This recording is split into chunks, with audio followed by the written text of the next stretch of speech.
মিনাশ শাইতানির রাজিম। বিসমিল্লাহির রাহমানির রাহিম। সূরা মাদানী আয়াত ৮। হে বিশ্বাসীগণ, আল্লাহর উদ্দেশ্য ন্যায়পরায়ণ সাক্ষ্য দানে তোমরা অবিচল থাকবে।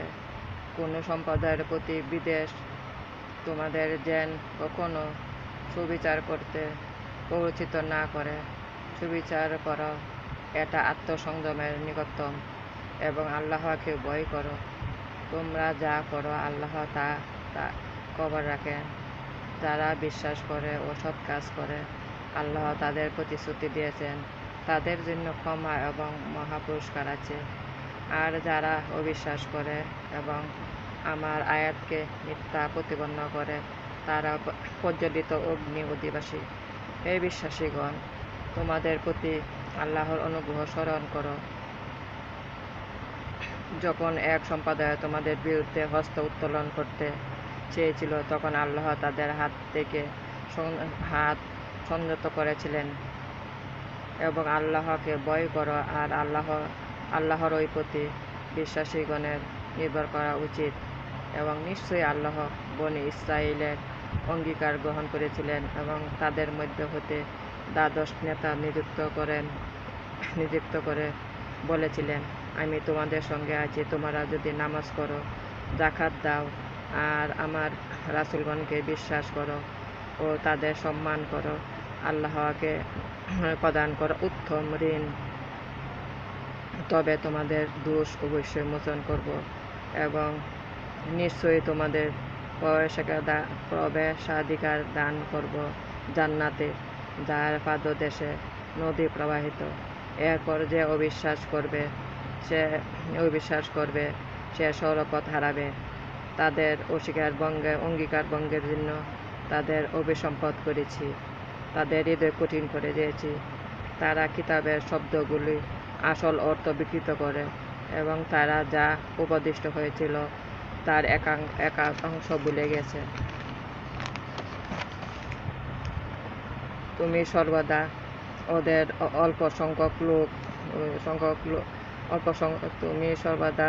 অল্প সংখ্যক ব্যতীত সকলেই বিশ্বাসঘাত করতে দেখতে পারবে। সুতরাং ওদের ক্ষমা করো ও উপেক্ষা করো।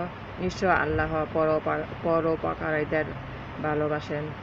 এবং যারা বলে আমরা খ্রিস্টান, তাদের অঙ্গীকার গ্রহণ করেছিলাম, কিন্তু তা যা উপনিষ্ট হয়েছিল তা একাংশ ভুলে গেছে।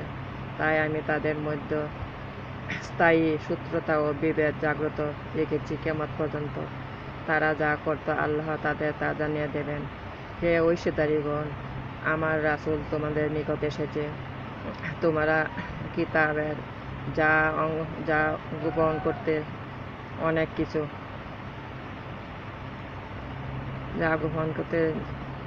যে তার অনেক অংশ তোমাদের নিকট প্রকাশ করে এবং অনেক কিছু মাফ করে থাকেন। আল্লাহ নিকট হতে এক জ্যোতি ও স্পষ্ট কিতাব তোমাদের নিকট অবশ্যই এসেছে, যারা আল্লাহ সন্তুষ্টি পেতে চায়।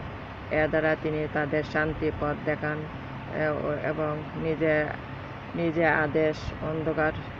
আদেশে অন্ধকার হতে আলোর দিকে নিয়ে যান এবং তাদের সরল পথে পরিচালিত করেন।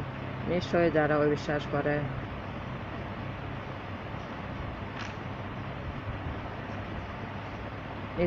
অবিশ্বাস করে মরিয়ম তন মসীহই আল্লাহ বলো আল্লাহ মরিয়ম তন মসীহ, তার মাতায় পৃথিবীর সকলকে যদি ধ্বংস করতে ইচ্ছা করেন, তবে তাকে বাধা দেওয়ার শক্তি কার আছে? আল্লাহ আকাশ ও ভূমণ্ডল এবং এর মধ্যে যা কিছু আছে তা সার্বভৌমত্ব আল্লাহরই। তিনি যা সৃষ্টি করেন এবং আল্লাহ সর্ববিষয়ে সর্বশক্তিমান। ইহুদি খ্রিস্টানগণ বলে আমরা আল্লাহর পুত্র ও তার প্রিয়। বলো, তবে কেন তিনি তোমাদের পাপের জন্য শাস্তি দেন? বরং তোমরা তারই সৃষ্টি। মানুষ যাকে ইচ্ছা তিনি আল্লাহ ক্ষমা করেন। আর আল্লাহ আল্লাহর আল্লাহর নিকট যেতে হবে। হে কিতাবীগণ, রাসূলগণের আগমন বন্ধ থাকার পর তোমাদের কাছে রাসূল এসেছে। সে তোমাদের নিকট স্পষ্ট ব্যাখ্যা করেছে, যাতে তোমরা বলতে না পারো কোনো সুসংবাদবাহী সতর্ককারী এসেছে। বস্তুত সর্ববিষয়ে সর্বশক্তিমান আল্লাহ স্মরণ করো যখন বলেছিল,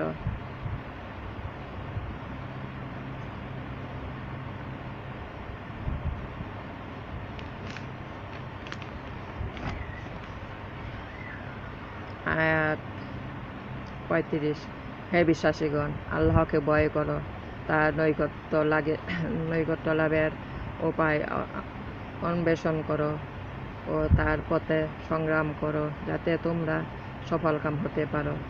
যারা অবিশ্বাস করে শেষ বিচারের দিন শাস্তি হতে মুক্তির জন্য পণস্বরূপ পৃথিবীতে সব কিছু যদি তাদের থাকে এবং তার সাথে আরও ততটা থাকে, তবুও গৃহীত হবে না, এবং তার জন্য রয়েছে মর্মন্তুদ শাস্তি। আগুন হতে বের হতে চাইবে, কিন্তু বের হতে পারবে না, তাদের জন্য স্থায়ী শাস্তি। কিন্তু কেউ অত্যাচার করার পর তওবা করলে, নিজেকে সংশোধন করলে আল্লাহ তাকে মাফ করে দিবেন। নিশ্চয়ই আল্লাহ ক্ষমাশীল, পরম দয়ালু। তুমি কি জানো না যে আকাশ ও ভূমণ্ডলের সার্বভৌমত্ব আল্লাহরই? যাকে ইচ্ছা তিনি শাস্তি দেন এবং যাকে ইচ্ছা তিনি ক্ষমা করেন, এবং আল্লাহ সর্বশক্তিমান। আমরা যদি কোনো অন্যায় করি মহান আল্লাহর কাছে, তাহলে আমরা আমার প্রিয় নবী হযরত মুহাম্মদ সাল্লাল্লাহু আলাইহি সাল্লামের উসিলা যদি আল্লাহর কাছে ক্ষমা চাই, তওবা করি, মন থেকে তওবা করে আল্লাহর কাছে, আমার প্রিয় নবী হযরত মুহাম্মদ সাল্লাল্লাহু আলাইহি সাল্লামের উসিলা আল্লাহর কাছে যদি আমরা তওবা করে ক্ষমা চাই, তা আল্লাহ কবুল করবেন। বেশি করে দরুদ শরীফ পড়বেন, বেশি করে আস্তাগফিরুল্লাহ করতে হবে। আল্লাহকে পেতে হলে বেশি করে দরুদ শরীফ পড়তে হবে, বেশি করে আস্তাগফিরুল্লাহ করতে হবে। আর যদি আমরা আল্লাহর কাছে ক্ষমা পেতে চাই, তাহলে আমরা যাতে আল্লাহর কাছে বলবো, হে আল্লাহ, আমার প্রিয় নবী হযরত মুহাম্মদ সাল্লাল্লাহু আলাইহি সাল্লামের উসিলা আমাদের ক্ষমা করুন, আমাদের দুনিয়া আগাতে কল্যাণ দান করুন, দুজকের অগ্নি হতে আমাদের রক্ষা করুন। এই কথা বলতে হবে। যারা বেশি আল্লাহর প্রিয় হতে চান, আখিরাতে ব্যস্ত পেতে চান, আল্লাহকে খুশি করতে চান, তাহলে সবাই মিলে আমরা বেশি করে দরুদ শরীফ আস্তাগফিরুল্লাহ দরুদ শরীফ বেশি করে পড়ব, বেশি করে আস্তাগফিরুল্লাহ বেশি করে পড়ব, তওবা বেশি করে পড়ব, আস্তাগফিরুল্লাহ বেশি করে দরুদ শরীফ পড়তে হবে। আমার নামাজ, আমার উপাসনা, আমার জীবন, আমার মরণ সবই আল্লাহর কাছে আমি আত্মসমর্পণ করলাম।